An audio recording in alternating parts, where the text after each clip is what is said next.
Oh oui Vincent, nous allons suivre toutes les étapes de fabrication d'une voiturette et en plus chez le leader européen qui est installé ici à Aix-les-Bains. Il faut savoir qu'à l'origine, c'était un simple moteur de mobilette avec une carrosserie et au fil des ans, eh bien, les constructeurs vont y apporter plus de confort, plus de sécurité et plus de design. Aujourd'hui, les voitures sans permis rencontrent un franc succès auprès des jeunes. D'ailleurs, 40% des conducteurs ont moins de 32 ans et on peut la conduire à partir de 14 ans. Alors, pour en savoir un peu plus sur les détails des fabrications, je vais rejoindre Pierre qui est responsable de la production ici. Bonjour Pierre. Bonjour. Expliquez-nous quelle est la différence entre une voiture classique et une voiture sans permis. Pourquoi est-ce qu'on peut la conduire sans permis? Parce que c'est une voiture beaucoup plus légère, avec une cylindrée beaucoup plus faible. On est sur 480 cm3. Donc voilà, elle est plus légère et plus sécurisée. On peut la conduire à partir de 14 ans. C'est extrêmement jeune, on partage quand même la même route. Effectivement, mais on la partage également avec les scooters, avec les mobylettes.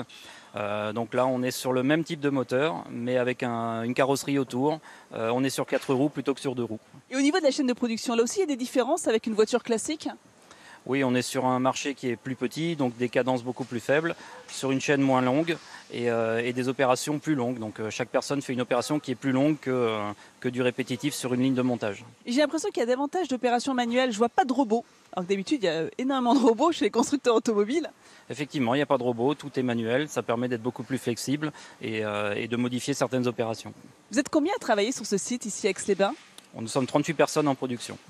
38 personnes, donc c'est une voiture qui est entièrement assemblée en France. Il en sort de cette usine une toutes les 12 minutes. Donc une fois qu'elle a été fabriquée, il faut la tester, la valider et enfin l'expédier partout en Europe. Donc ce que je vous propose, c'est qu'on se retrouve tout à l'heure pour voir comment est-ce qu'on teste cette voiturette. Merci Nathalie. Vincent, je vous l'ai dit, de cette entreprise, il sort toutes les 12 minutes une voiturette. Alors là, on est au bout de la chaîne de production.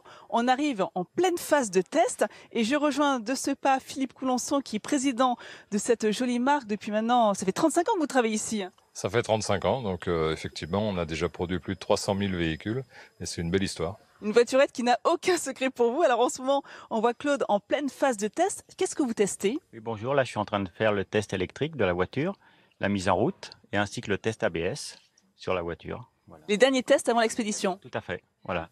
Alors ça c'est étonnant Philippe, parce que dans les années 90, cette voiture, elle plaisait particulièrement aux personnes âgées à la campagne et désormais ce sont les jeunes qui la réclament. Qu'est-ce qui s'est passé?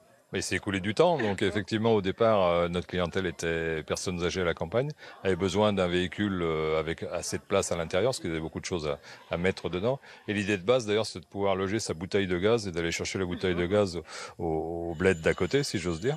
Et puis au fur et à mesure on a vu qu'on avait possibilité par le design, d'ailleurs je vous incite à regarder ce qui se passe, mais par le design de dédier à d'autres clientèles et à des clientèles plus jeunes au fur et à mesure. C'est vrai qu'on est très très loin du pot de yaourt et des très très belles couleurs. Regardez l'intérieur, le tableau de bord. Moi je vois pas de différence avec une voiture classique, aussi bien à l'intérieur qu'à l'extérieur. Oui, parce que le client, même s'il n'a pas le permis, il a des besoins à la fois de confort et de sécurité. Et on essaye d'apporter des composants avec différentes choses en série, différentes choses en option.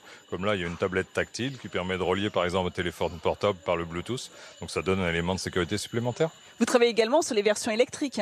Oui, ça fait maintenant la deuxième génération de véhicules qu'on a sorti en électrique parce qu'on est convaincu que ce type de produit est le véhicule à 4 roues le plus adapté à l'électrique puisqu'on est limité en masse, en vitesse, en puissance et nos clients n'ont pas besoin de faire 200 km à la fois, donc on pense que c'est notre futur, même si c'est déjà notre actualité. La carrosserie est faite en France, la majorité des pièces, l'assemblage se fait sur le site de Chana à côté de Lyon et sur ce site Aix-les-Bains.